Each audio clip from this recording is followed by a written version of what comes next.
الحمد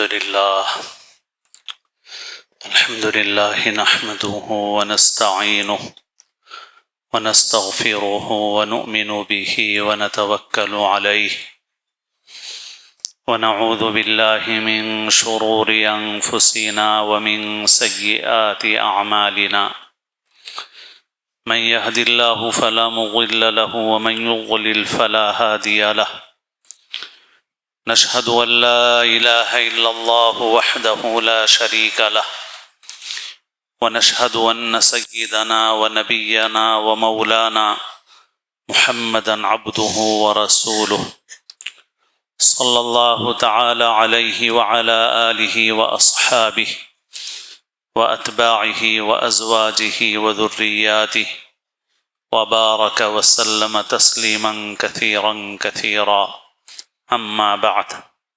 قابل احترام بزرگوں، عزیز دوستوں اور ساتھیوں، یہ ذی الحجہ کا مہینہ ہے۔ اس مہینے میں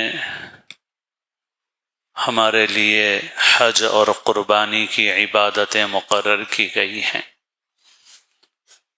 اور اسی مناسبت سے عید بھی رکھی گئی ہے، عید الاضحیٰ۔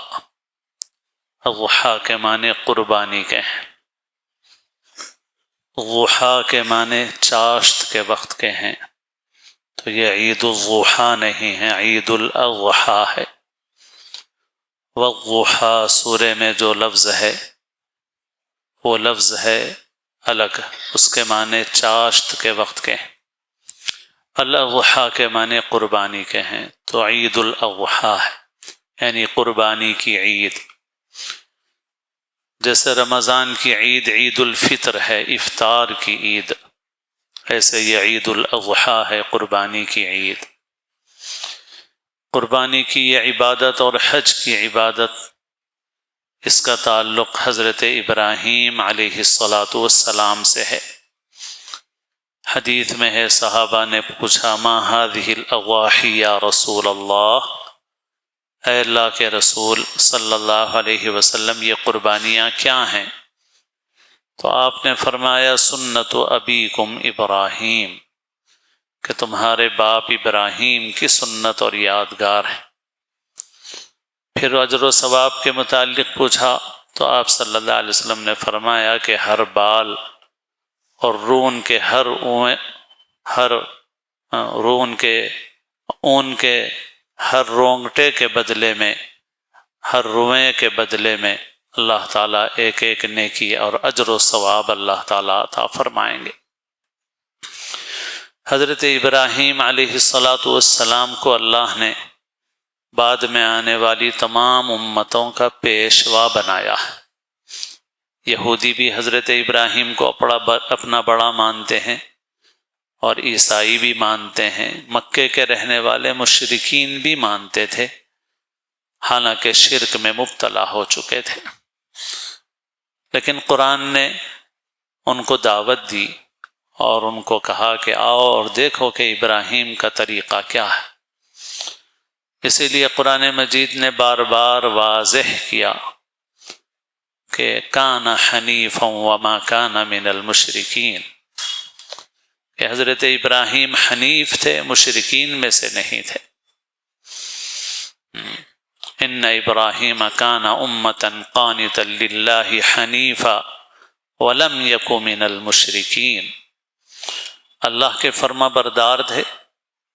قانت کے معنی فرما بردار، اور حنیف تھے، یعنی ایک اللہ کی طرف متوجہ ہونے والے تھے، اللہ کے ساتھ کسی کو شریک کرنے والے نہیں تھے۔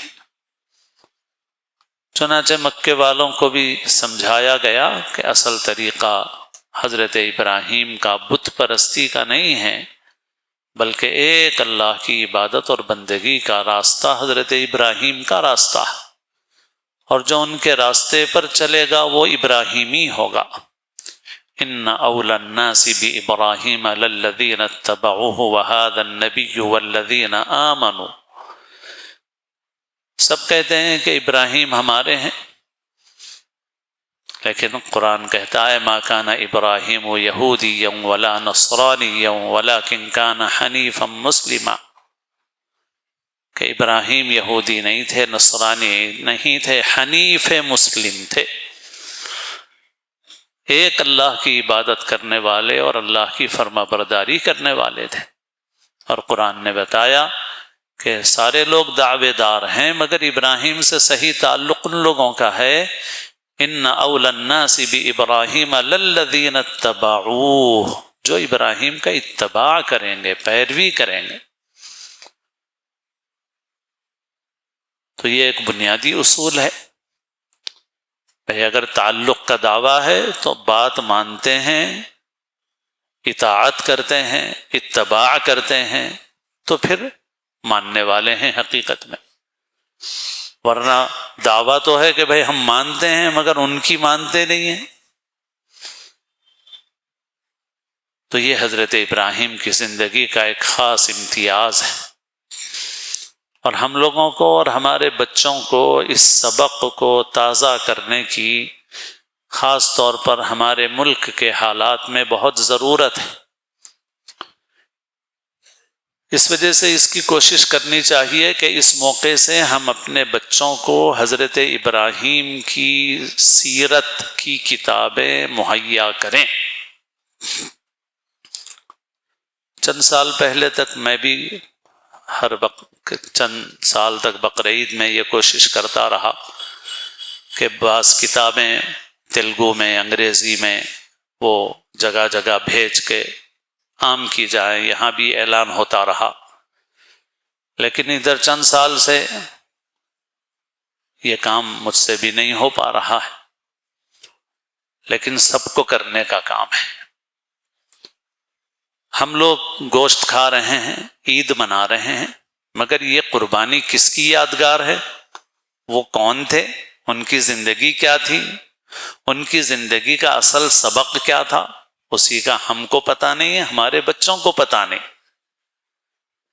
اور ہمارے بچوں کو بہت ضروری اس لیے ہے کہ ہم جن اسکولوں اور تعلیم گاہوں کے حوالے اپنے بچوں کو کر رہے ہیں، وہاں ہمارے بچوں کو شرک کے کاموں میں ملوث کیا جا رہا ہے، بچوں کو ہمارے انوالو کیا جا رہا ہے ایسی چیزوں میں جو ہمارے بنیادی عقیدے کے خلاف ہیں۔ ایک اللہ کی عبادت و بندگی، اس کے ساتھ کسی قسم کا شرک نہیں۔ حضرت ابراہیم کی زندگی کا دوسرا اہم پہلو اطاعت و فرما برداری، جیسے ابھی آیات کے ذیل میں بار بار ذکر آ رہا ہے اس کا۔ یہ قربانی بھی اسی اطاعت و فرما برداری کی ایک اعلیٰ ترین مثال ہے۔ اللہ کے حکم کی وجہ سے حضرت ابراہیم نے اپنا وطن چھوڑا، ہجرت کی، کیونکہ وطن کے سارے لوگ، سارے رشتہ دار دشمن ہو گئے تھے۔ وطن میں بھی آزمائشیں ہوئی، آگ میں ڈالا گیا، حضرت ابراہیم آگ میں پڑنے کے لیے تیار ہو گئے، مگر اپنی بات کو انہوں نے چھوڑا نہیں، یہاں تک کہ ان کو آگ میں ڈالا گیا۔ پھر قرآن نے خود بیان کیا ہے کہ اللہ تعالیٰ نے اس آگ کو ٹھنڈا کر دیا، قلنا یا نار کونی بردا وسلاما علی ابراہیم۔ بہرحال حضرت ابراہیم آخر کار وطن چھوڑنے پر مجبور ہو گئے، اور اللہ کا حکم بھی تھا ہجرت کرو، تو اپنا وطن چھوڑ دیا، خاندان چھوڑ دیا، اور اپنے بھانجے حضرت لوط کے ساتھ ہجرت کر لی۔ پھر جا کے شام کے علاقے میں بس گئے، بیت المقدس کی سرزمین میں، وہاں اللہ نے ان کو اولاد دی۔ پھر اللہ نے اس اولاد کے معاملے میں آزمایا، اور اللہ کے حکم کی وجہ سے حضرت ابراہیم نے اپنی بیوی حضرت حاجرہ کو اور ان کے دودھ پیتے چھوٹے بچے کو ایک ریگستان میں چھوڑ دیا، جہاں آج کعبۃ اللہ ہے۔ اس وقت کچھ نہیں تھا، ریگستان تھا۔ حضرت ابراہیم وہاں چھوڑ کے چلے گئے۔ یہ بہت بڑی قربانی تھی حضرت ابراہیم کی، بیوی کو چھوڑ دیا، بچے کو چھوڑ دیا۔ اس بیوی کی بھی اطاعت و فرما برداری ایسی تھی کہ اس بیوی کو جب یہ اندازہ ہو گیا کہ ابراہیم اللہ کے حکم سے یہ کر رہے ہیں تو وہ بیوی بھی اس پر دل و جان سے راضی تھی۔ حضرت ابراہیم چھوڑ کے جانے لگے، حضرت ہاجرہ آواز دینے لگی، مگر حضرت ابراہیم پلٹ کے نہیں دیکھ رہے ہیں۔ حضرت ہاجرہ نے پوچھا کہ کیا اللہ نے آپ کو اس کا حکم دیا ہے؟ حضرت ابراہیم نے کہا ہاں اللہ نے مجھے حکم دیا ہے کہ تم کو یہاں چھوڑ دوں۔ تو حضرت ہاجرہ کہنے لگی اذن لا یضیعنا ربنا، تب تو ہمارا رب ہمیں ضائع نہیں کرے گا۔ پھر اللہ نے وہاں زمزم کا چشمہ جاری کیا، آبادی ہوئی۔ اس کے بعد پھر حضرت ابراہیم اللہ کے حکم سے چند سال کے بعد وہاں پہنچے، اور بچہ جب کھیلنے کودنے کے قابل ہو گیا تو خواب میں دکھایا گیا کہ حضرت ابراہیم اپنے بیٹے کو قربان کر رہے ہیں۔ تو 3 دن تک جب یہ خواب دیکھا حضرت ابراہیم نے تو یقین کر لیا کہ اللہ کا حکم ہے یہ، کیونکہ نبی کا خواب سچا ہوتا ہے، جھوٹا نہیں ہوتا۔ بیکار قسم کے خواب جیسے ہم لوگوں کو نظر آتے ہیں وہ پیغمبر کو نظر نہیں آتے۔ ان کی روح سب سے اعلیٰ درجے کی پاکیزہ روح ہوتی ہے۔ حضرت ابراہیم سمجھ گئے اللہ کا حکم ہے، تو اپنے فرزند کو ذبح کرنے کے لیے تیار ہو گئے، اور بیٹا ذبح ہونے کے لیے تیار ہو گیا، اور حضرت ابراہیم نے مینا کے میدان میں اپنے بیٹے کی گردن پر چھری چلائی، جتنا ان کے بس میں تھا اتنا کیا، مگر عین وقت پر اللہ نے حضرت ابراہیم کی جگہ جنت سے ایک دمبا بھیج دیا، اور فرشتے نے لا کر اس دمبے کو رکھ دیا تو ذبح دمبا ہو گیا، اور حضرت اسماعیل کو اللہ نے محفوظ رکھا، کیونکہ ان کی صلب میں تو نبی یہ آخر الزماں تھے، اور ان کو تو ابھی اس دنیا میں رہنا تھا، ان کی اولاد ہوتی ہے اور ان کی نسلیں چلتی ہیں، اور آخری پیغمبر آتے ہیں ان کی نسل میں، لیکن امتحان تھا اور حضرت ابراہیم نے اس امتحان کو کامیاب کیا۔ اللہ تعالیٰ نے اسی کی یادگار میں یہ قربانی رکھی ہے۔ تو اس قربانی کا سبق ہے اللہ کے حکم کے سامنے اپنا سر جھکا دینا، اسی کو کہتے ہیں اسلام۔ کہیں پر فرمایا قانیتا، فرما بردار تھے، کہیں فرمایا حنیفا مسلمہ، ایک اللہ کی عبادت کرنے والے مسلم فرما بردار تھے۔ قربانی کا یہ واقعہ جہاں ذکر کیا تو وہاں بھی یہی لفظ استعمال کیا، فلما اسلما وتلہ للجبین، جب وہ دونوں یعنی باپ اور بیٹا دونوں اللہ کے حکم کے سامنے جھک گئے۔ اسلما تثنیہ کا صیغہ ہے، 2 کے لیے استعمال۔ اسلما وہ جھک گیا، فرما بردار ہو گیا، اسلما وہ دونوں جھک گئے، اور حضرت ابراہیم نے بیٹے کو پیشانی کے بل لٹا دیا۔ وَنَادَيْنَاهُ أَن يَا إِبْرَاهِيمُ قَدْ صَدَّقْتَ الرُّؤْيَا، ہم نے آواز دی کہ اے ابراہیم تم نے خواب کو سچ کر دکھایا۔ اب خواب سچ کب ہوگا؟ جو خواب میں دیکھا تھا وہ کیا، تبھی خواب سچ ہوگا نا۔ تو حضرت ابراہیم نے تو کیا تھا، اب یہ اور بات ہے کہ اللہ نے عین وقت پر حضرت اسماعیل کو ہٹا کے دمبا رکھوا دیا وہاں پہ فرشتے کے ذریعے۔ تو بہرحال یہ تھی فرما برداری۔